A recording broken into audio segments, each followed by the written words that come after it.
Well, hello. Welcome once again to Stuff and Things, where I like to talk about stuff and occasionally even things. I'm your good friend Bradley, and today is a very pleasant Sunday Stuff and Things. And on this pleasant Sunday Stuff and Things, we have many things and stuff to talk about, including upcoming videos, things that you can look forward to on Stuff and Things Plays, and working. And there are so many things that we're going to have to get through. We're going to be talking about meeting up with a viewer. I had a random encounter with a viewer out in the wild. That was fun, so I wanted to give him a little shout out. I'm going to be unboxing a big old box that came to my P.O. box fairly recently. I don't know what's in it. I'm not even sure. Actually, it's from someone named Timothy from Arizona, so that's very cool. I think I smell pipe blends in here, and it sounds like there are probably pipe blends in here, so we'll be unboxing this. That's going to be the main topic of the show. And then, of course, we will have your questions, comments, and feedback in hashtag #AskStuffandThings. So let's get into it. All right, so what can you look forward to on Stuff and Things Plays, and on working? Well, the first video coming up on Stuff and Things is going to be the video in which I try to exorcise the ghost of Captain Black from my Little Peterson rusticated pipe. I was successful-ish. You should definitely check that video out. It'll be posting this Wednesday. The next video on Stuff and Things will be how to sharpen a knife with Japanese water stones. And I didn't use this knife as an example. I actually used my Aurora, which is a larger knife with a Scandi grind. I sharpened this myself later, but on the video I'm just going to show you how to use water stones for a convex grind. Some people think you can't sharpen convex ground knives with flat stones. They think you need to use like a piece of foam with sandpaper on it. Show you that it actually does work and it's actually fairly easy. So that video is coming up. Then we're going to have a video where I'm unboxing a beautiful handmade pipe from Japan. It is absolutely gorgeous and I can't wait for you to see it. So definitely wait for that or check that out or look forward to that. I'm also planning on doing something, basically throwing a GoPro in a lake. I like to go swimming, and when I go swimming in the lake, I often bring my snorkel gear. And a lot of people think, why are you taking snorkel gear to go swimming in the lake? There's nothing to see in the lake. Aha, but there is. There are things to see in the lake. And I will show you that with my GoPro soon. We also have Cult Blood Red Moon. We have so many things coming up on Stuff and Things. So I have content planned out for months in advance now. Working. I do not have a video for this Monday because I just wasn't doing anything at work that I thought was interesting enough to show you. That is going to be an issue going forward because how many times can I show you sort of the same thing? So we'll see about that. I've got some interesting stuff coming up this week, so I will be able to get some videos done for maybe the next week and the week after. But I've decided that I'm not going to force the content on working. If there's something good, I will record it and I will post it on working. If I don't think it's interesting enough to post, I just won't worry about it. Hopefully you guys will be okay with that too. And then on Stuff and Things Plays, the Legend of Zelda Tears of the Kingdom series is continuing, and that game is ridiculously good. If you haven't seen any gameplay from that game, you should check it out. Do it on my channel if you wish. You could just check it out anywhere on YouTube. Just look at it. It's amazing, but I'd prefer it if you looked at my Let's Play video, The Legend of Zelda Tears of the Kingdom series on Stuff and Things Plays. Lots coming up. Just a quick word before we get to the shout out for our very nice viewer who I met. I'm wearing a throwback Seattle Seahawks hat, and the reason I'm wearing this is because the Seahawks finally unveiled their throwback uniforms that they're going to be wearing, I think, in 2 games this season, and I'm pretty excited about it because I think their new uniforms are ugly. I don't like the colors, I don't like the logo, I don't like much about it at all. I really like the classic logo and the classic colors and the classic uniform. And so now all this throwback gear is available. This is a new era, low profile 5950 hat with the throwback Seahawks logo on it. And I love it. And I love the throwback Seahawks uniforms. You should check it out, look it up on Google or something. But now, the other day I was working and I happened to be at a private residence where I was working and just kind of doing some cleanup. I had just finished pressure washing and sealing a slab that we had done and was kind of getting ready to leave, actually. And an Amazon Prime truck pulled up, and I didn't really pay any attention. The package wasn't for me. I didn't live there. And then as I was putting some tools away, the Prime driver was getting back into his vehicle, and he said, "Oh, I left the package on the porch for you." And I said, "Oh, well, thank you. I don't actually live here." And then he gave me a second look, and he said, "Are you on YouTube?" And I went, "Yes." And then he went, "Stuffin' Things."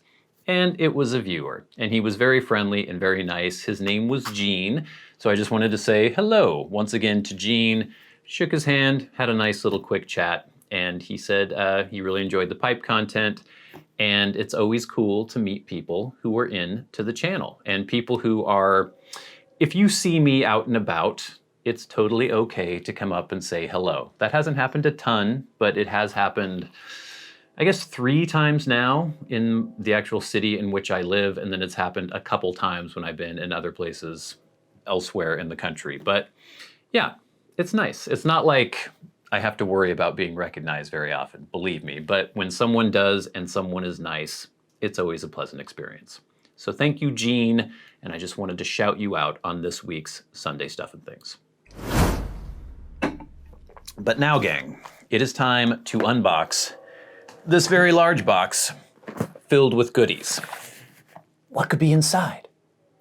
I don't know. Let's find out. I want to touch my GoPro here to make sure that this is going to be maybe on screen. Let's adjust this slightly. If I can. There we go. We're trying this little second camera action here. Okay, so we have this box. I have my Bark River. This is my mini gunny in Magna Cut. We're going to use to open this baby up. Little slice there. I just sharpened this, so it should be indeed very sharp.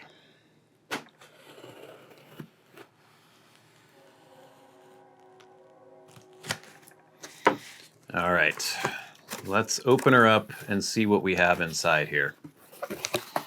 Well, right off the bat, you can see that there are some church warden pipe cleaners, which makes me wonder if somebody sent me a church warden pipe, because why would I need church warden pipe cleaners if I don't have a church warden pipe? Interesting. Let's put those to the side. Oh, we have another thing of church warden pipe cleaners, and then we have a note. Here we are. It is from Tim, and it says, "Hope this box of different teas finds you well. Been watching since 2015. Much enjoyed. Due to a serious medical issue with the lungs, I am no longer able to use tea. Hope you enjoy, especially the Elizabethan." Wow, thank you very much, Tim. That is very nice of you. And there are so many goodies in here. It looks like he just sent me a lot of his stuff that he used to use for the pipe hobby. We have some normal BJ Long's pipe cleaners here. Very cool. Several bundles of pipe cleaners, I guess. Some of the extra fluffies. Some of the brush pipe cleaners that have the little bits of plastic embedded in the pipe cleaner, so when you really need to scrub in there. And a ton of tins. Oh my Lord. Look at that. That is absolute insanity. There are so many tins in here. Let's get out. I guess that packaging is just a buffer in there. So let's start with, I guess, one of these. Oh my Lord. We have a tin of Squadron Leader by Samuel Gawith. That is absolutely amazing and fantastic. One of my favorite blends of all time. We have another blend of Squadron Leader by Samuel Gawith. We have a tin of, Samuel Gawith Balkan Flake. Very cool. Gawith blends. They're so hard to get, especially in the US, so that is absolutely amazing. Next, oh boy, Dunhill Standard Mixture. Not Peterson Standard Mixture, Dunhill Standard Mixture. Oh, Dunhill My Mixture 965. Absolutely amazing. We have Dunhill Elizabethan mixture with the large anti-smoking sticker on there, which is interesting because they don't come with those now on the Petersons. And I think this person, yeah, this person was from Arizona. So it's interesting that they got these stickers. I think maybe they're only doing it for a little bit. Another Dunhill Elizabethan, another Dunhill Elizabethan, another Dunhill Elizabethan. Holy crap. So far that is 1, 2, 3, 4 Dunhill Elizabethan tins. Another tin of my Mixture 965. These are all Dunhills so far, other than the Gawiths. Ah, Presbyterian mixture. So cool. London mixture. I've been wanting to get some London mixture lately. It's a really great, just basic standard English, but with a little bit of Oriental in there. Just delicious. That's Dunhill. Dunhill London mixture. And I don't think Peterson reissued the London mixture, actually. I thought I looked that up at one point, but I can't remember if they had. More standard mixture. A bunch more My Mixture 965. Tim must have really liked 965 because we have 1, 2, 3, 4, 5 more tins in the box. Let me put the box aside and we can stack up our stuff here and see what I got. This is just crazy. So, this is My Mixture. Lots of My Mixture, holy crap. We have standard mixture. We have London mixture.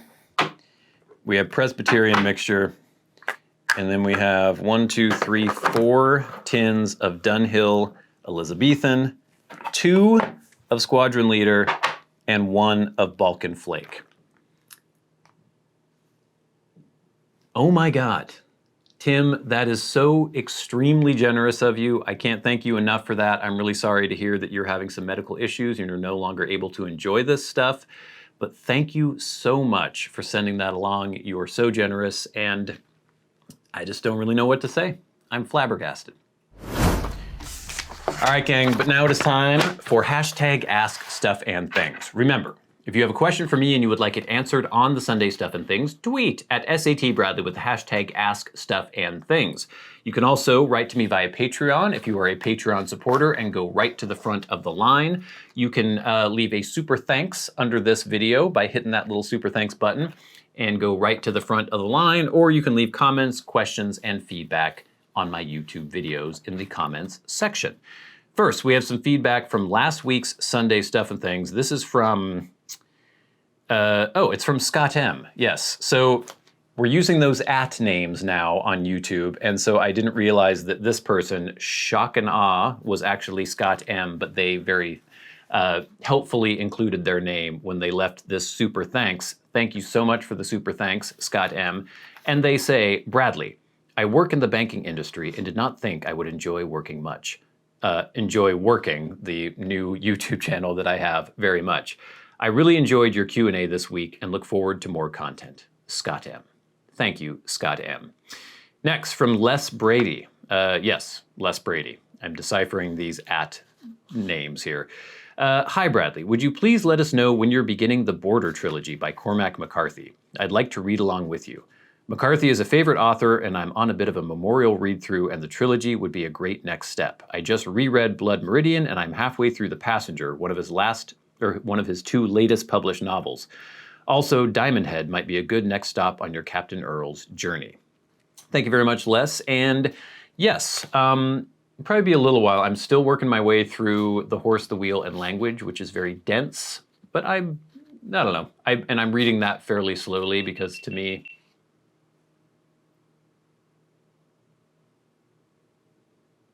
I don't know why my GoPro just beeped at me, but whatever. I thought I turned it off. What are you doing, GoPro?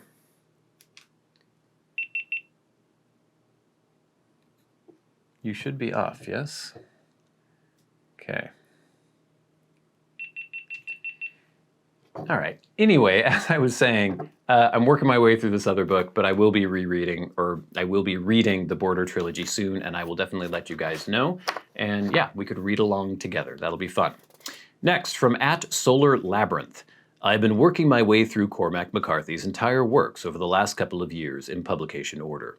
He truly was one of a kind. I don't usually get sad whenever celebrities pass away, but McCarthy was an exception. It's tough to now know that we'll never get a new book, even though it looked as if that would be the case when man. Reading is hard, even though it looked as if that would be the case when we released his last two last year. Blood Meridian is a work of art, a painting in prose. He says when we released his last two last year, did you have anything to do with releasing those books by Cormac McCarthy? Interesting. Let me know. I've got some things you might want to publish. Next, from @ThomasSW178. In a past life, I was a linguist in the Air Force, so I've always had a fascination with the study of linguistics. Sounds like a great read with a pipe. It's talking about The Horse, the Wheel, and Language by David W. Anthony. Also, we named our child Cormac. Enjoy your journey through McCarthy's work. Next, feedback on Destroying My Gerbil's Home, the video I posted last week. This is from Hallie's Ledger and Lace. How often do you clean out their enclosure? With gerbils, one of the reasons I like gerbils is they are very clean. And not really intentionally. They're not doing anything purposefully to be clean necessarily, except they do use their little sandbox to go to the bathroom quite often. But their waste is very tiny and very dry and not smelly, which is nice because they are desert creatures, so they conserve water. So it's not like rats. Rats can be very smelly and have very, not to talk about feces very much, but they're very clean. They don't smell bad. And you don't have to clean as often as you might a different kind of rodent. And so for them, I don't do a full cleaning, like emptying out everything. Very often, it's usually maybe once every 3 or 4 months, but I spot clean every single day. Next, from @Cascadian Piper, your gerbils don't eat their wooden houses. What well-behaved gerbils? Mine chew on theirs a little bit, but I always have little chewing sticks in there and a lot of other things for them to gnaw on so they don't eat their houses too quickly. That's something I want to try to avoid because those houses are kind of expensive. And then finally from @BimScootney1242, they were probably having a debate about whose god was greater when you pulled them out. Interesting. I would assume they both worship me, but maybe not. Maybe one of them worships the vacuum because I do vacuum the top of their cage every once in a while. Yeah, interesting thought. We'll have to look into that, the religious practices of my gerbils. So yeah, thank you for all the feedback. Please keep it coming in. It really helps me come up with good things to talk about on the Stuff and Things, on Sunday Stuff and Things, and sometimes gives me ideas for topics for other videos on the channels. But now, gang, it is time for the very best part of the show, and that is where we thank our Patreon supporters. Remember, if you would like to support the channels on Patreon, there is a link in the description box below, and it is extremely appreciated. You have seen how generous some of our viewers can be, that amazing package I got from Tim, and some of you are also so generous that you support me on Patreon, and it really helps a lot. Getting things for review, paying for equipment, paying for time, paying for the Adobe Creative Suite so I can edit all these videos. All sorts of expenses are helped offset by the people who support us on Patreon. And every week we like to shout out the people who support us at $25 or more a month. People like Kirk Crompton, Glenn Dunnington, Jason Buckner, MDoftheNorth, David Gaudreau, Finn O'Hagan, Ryan McFadin, Arcturus, and Ashes of the Phoenix. And of course, the Maniacs, the crazy people who support the channels at $100 a month. People like Bob Magee. And we will never forget our dearly departed friend and Hall of Fame member, Peter Straub. Gang, thank you so much for watching. Tim, thank you so much for that amazing package. Gene, thank you for being a friendly, normal human when I met you. Everyone else, thank you for watching, for leaving comments. Please stay tuned for all the content on all the channels that's going to be coming up.